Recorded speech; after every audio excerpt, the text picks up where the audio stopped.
We are in the state championship edition now of Southeast Ohio Sports Talk. I'm Ben Spicer, joined, of course, alongside sports editor Kevin Colley and Hunter Staggs. And we've got two teams playing for a state championship, of course, here in Toledo County, the Wheelersburg Pirates. And our friends across the river, the Raceland Rams, are also playing in their first ever state championship game. We're going to pick both of those games, of course. But for now, we're going to preview Wheelersburg and the Pirates' opponent, Eastwood, the Eagles.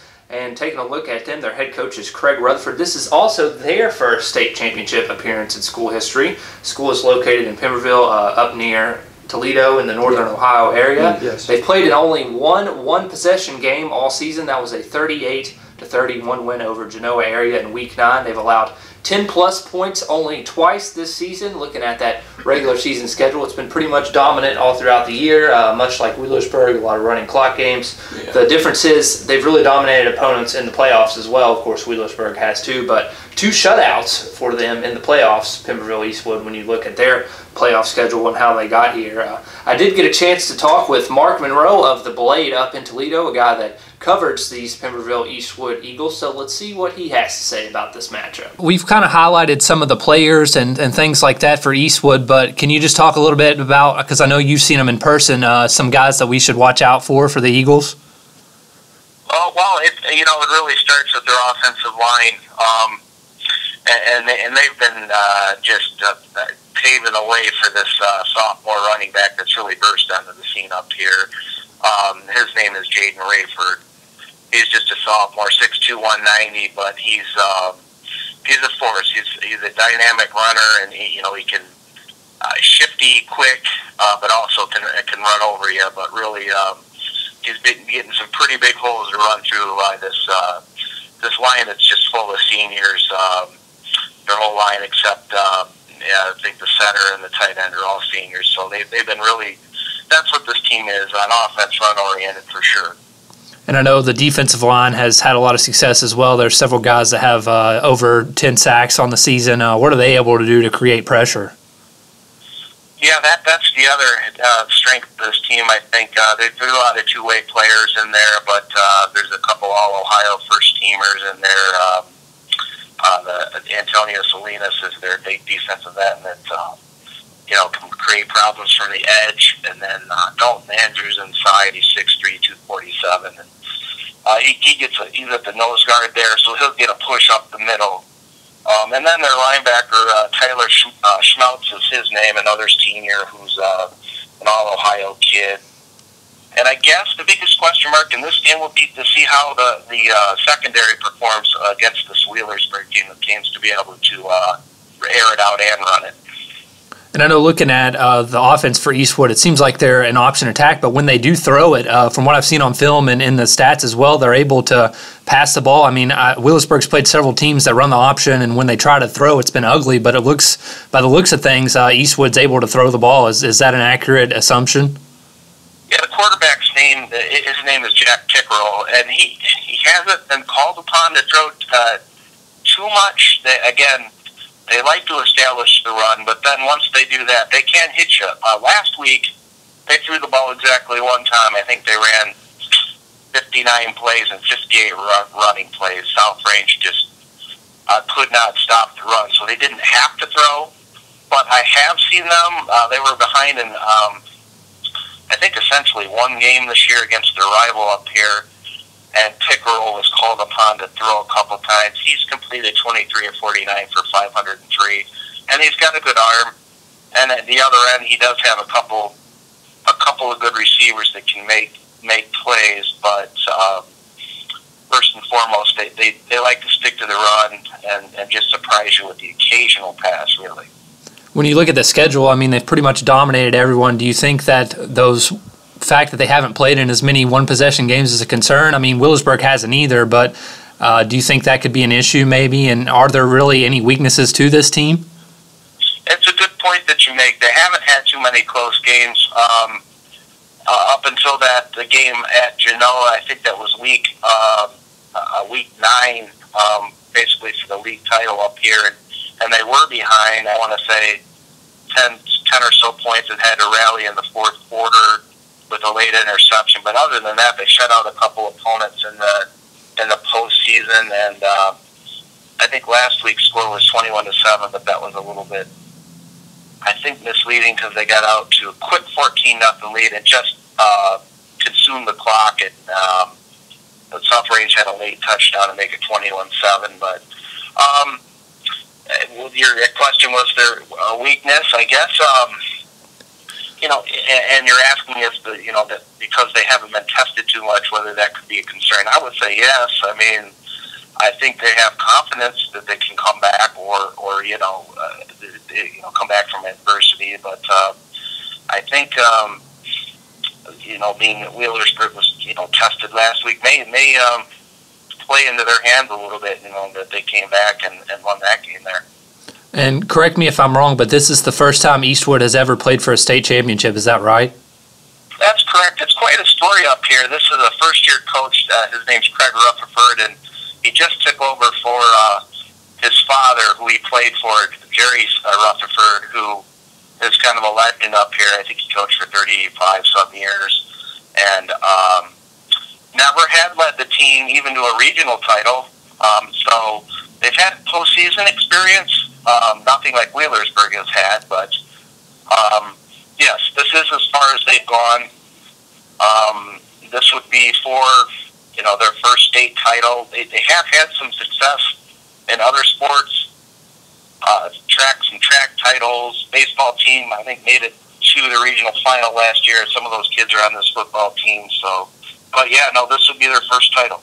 Wow, that's crazy. It looks like it's going to be a great game on paper, and I'm really excited for it. I really appreciate your time and for joining us on the show to talk with us, Mark.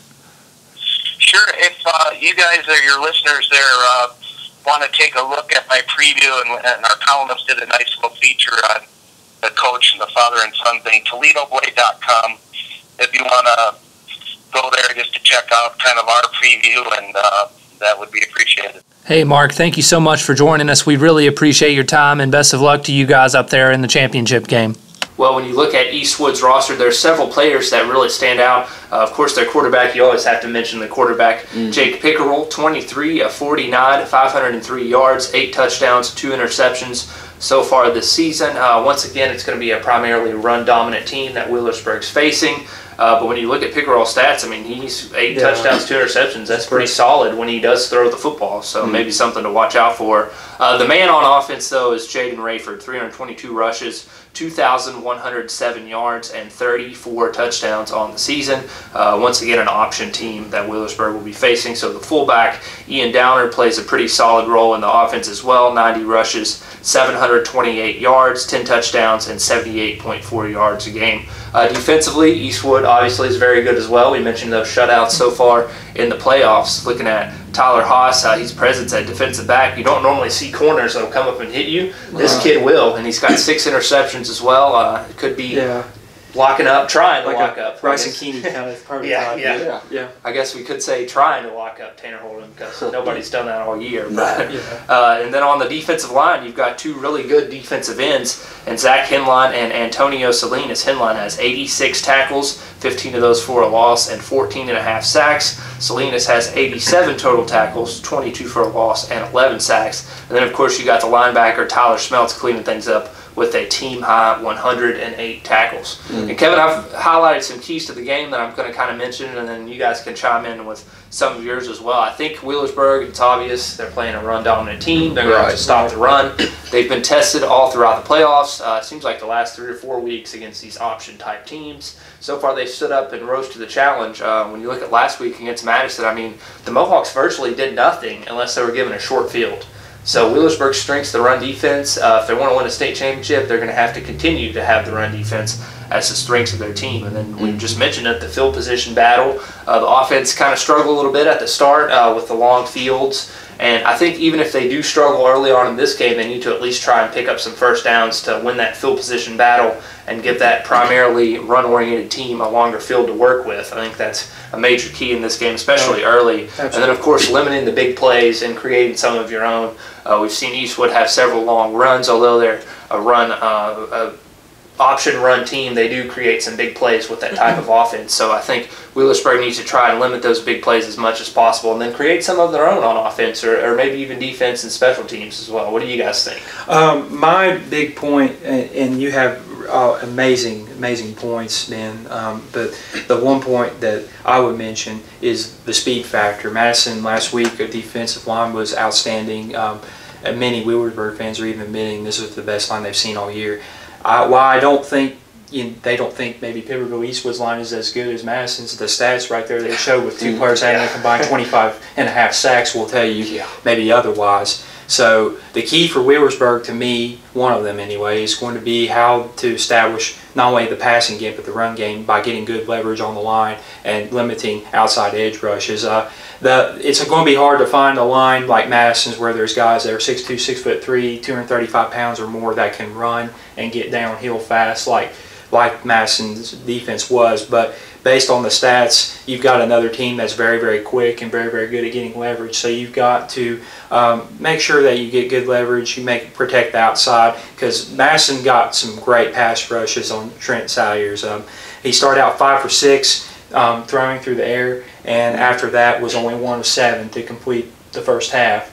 Before Wheelersburg started to win the field position battle in the second half and got their offense in a little bit of a rhythm. But even then, on Salyers' 2 toughest throws to Justin Salyers and Tanner Holden, Madison was right there. So right there to pounce. They hit him as he was throwing it. So it's going to be key for Wheelersburg to really limit the amount of leverage the defense gets. Another thing to me is turnovers. And each of Wheelersburg's last 3 games, they've been huge at creating turnovers in the second half. They've been at +1 or +2 margin in takeaways. That's always a big key in football, and it can change the entire complexion of the game. Like we saw against Madison, huge pick by Evan Dom there sets Wheelersburg up to stop a Madison drive after they had gone up 10-0, and then off the first turnover that Trent Salyers ended up having the ball tipped and thrown an interception. Then a fumble that was recovered in Wheelersburg territory. Dom came up with a huge play that ended up being, to me, a game changer, because Madison goes up 17-0, and it looks a whole lot tougher for Wheelersburg to make the comeback that they made. So takeaways to me are going to be vital. Whoever handles Tom Benson Hall of Fame Stadium and its new turf and its wonderful newly redesigned field the best in that facet will come out victorious. I mean, at this stage, both Eastwood and Wheelersburg can win. Wheelersburg will have to play its best game of the year. I think everybody knows that. And that it starts with limiting your turnovers. Yeah, I think Wheelersburg tried to use those quick passes to try and negate that defensive line pressure, and it didn't really work at first, but then they started to click in the second half, as you mentioned, especially with those short fields, and they switched up to that run game once again. But defensively, they've played 3 great running backs now. Bryce Barrage from Johnstown Monroe, Cameron Sfarda from Madison, and now they've got Jaden Rayford as well, and this kid is really good, and I think they've shut down Barrage, they've shut down Sfarda. Can they shut down Rayford now? And when you look at him on film, he's very good running back.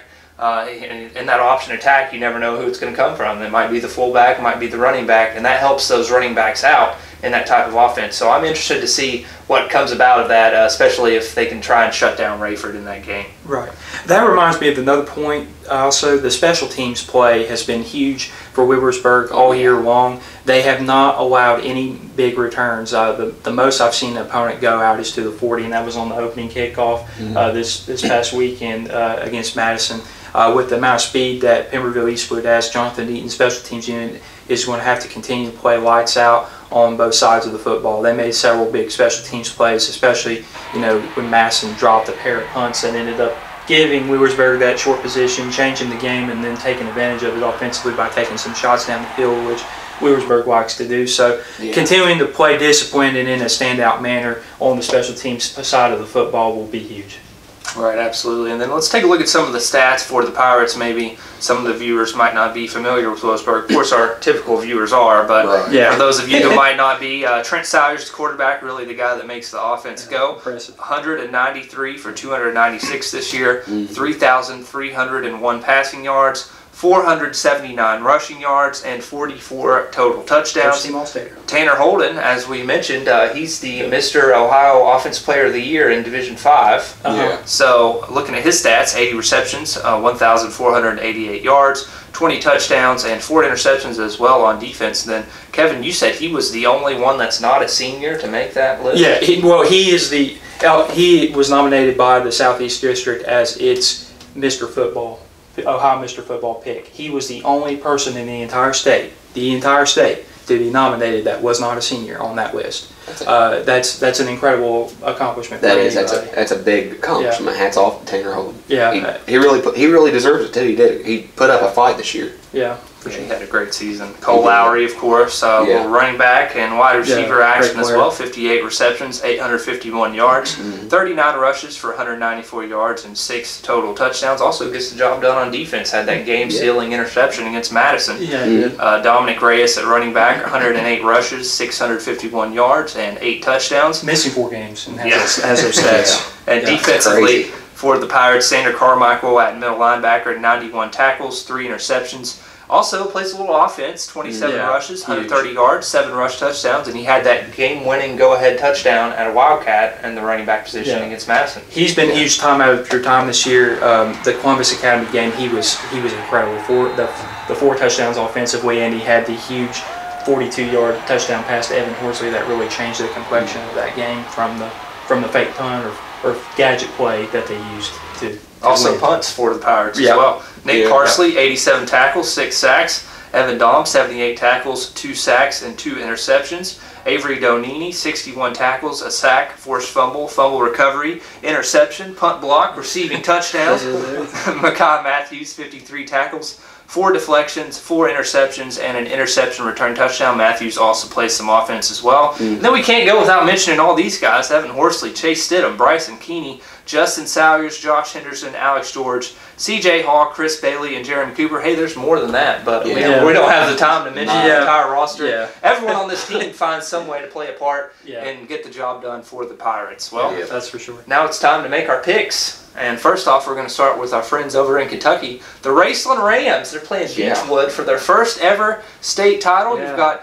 Damon Black and Judd Adkins and the Raceland Rams, the Orange Crush defense. I love it. And I'm picking the Rams. They're going to win state. Yeah, I'm too. I'm going with Raceland. I think they ride that magic carpet all the way to state title. They'll be hosting it. Beechwood's very, very tough offensively. Has been the class of Class 1A for quite a few years now, since Mayfield team in Western Kentucky moved up to 2A. But I've got Raceland this one. They struggled. They lost a close one to West at Raceland there, 27-21, but have really bounced back after some really, really tough losses. Beat Paintsville in a rematch that they had lost pretty handily earlier in the year. Won that game pretty handily, and I've got Raceland this one. Their defense is really tough. Like you said, Orange Crush defense will get it done and crush some Beechwood players this week. Game-winning field goal last week. How about that? Luke Lemaster, 36-yard game-winning field goal. What a way to Some win teams that don't game. even have kickers around here. They got kickers that hit game-winning field goals in the state without a soccer team. Yeah. What do you think? You got the Rams too? Well, I think it's going to be a good game. I was really surprised to hear that Raceland made the state championship. That's insane. Yeah. I've never heard of that from a Kentucky team. That's really crazy. Especially around here. Yeah, especially one that I know. Yeah, that's what I was getting to. I'm going to pick the Rams. All right. They're Rammies. We're on the Rams train. If Raceland wins the state title, it would be the second year in a row that a team from the Ashton-Daly Independent coverage area has won. Johnson Central, also in the state finals, won this year, won it in 2016, but it would be the first team from northeastern Kentucky to win it since 2005. Russell won that year over Owensboro Catholic, 20-14. Aaron Snyder and the crew over there, they've got some good teams over there. Yeah, they really do. And boy, they do an outstanding job of covering everybody. It is so tough. Best headlines. Yeah, they have by far the best headlines. We were lucky to be in that area to read some of them. Yeah. They got the best headlines of it. They do a creative job just with the AP headlines alone. Yeah, their regular team headlines. It's great to read their stuff. They're always entertaining to read and watch.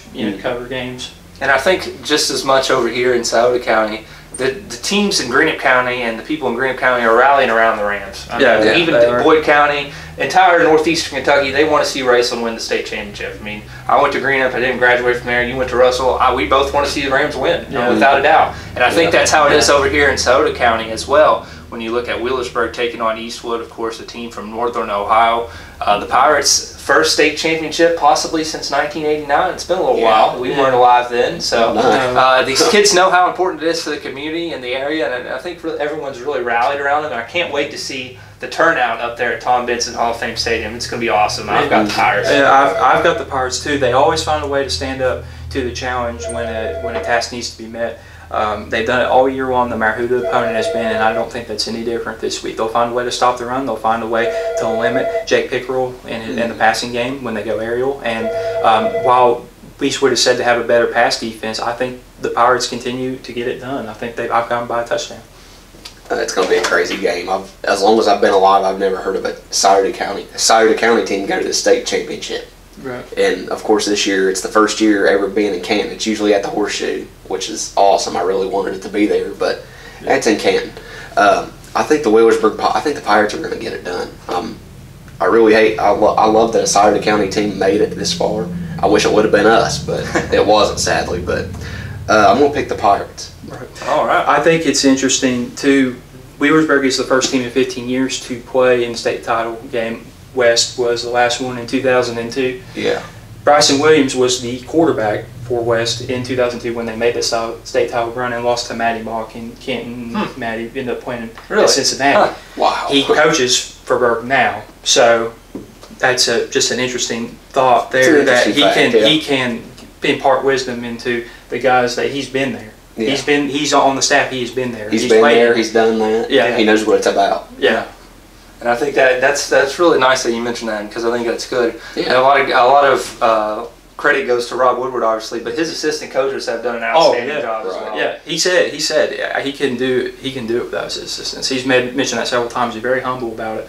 He's a great coach. Love him. He's fiery. He gets after it, and his players really take on that persona. But you can't do it without the assistants like Chad Johnson on the defensive side. I mean, his run defense has been outstanding all year, and the best run defense I have personally ever seen. They're so disciplined.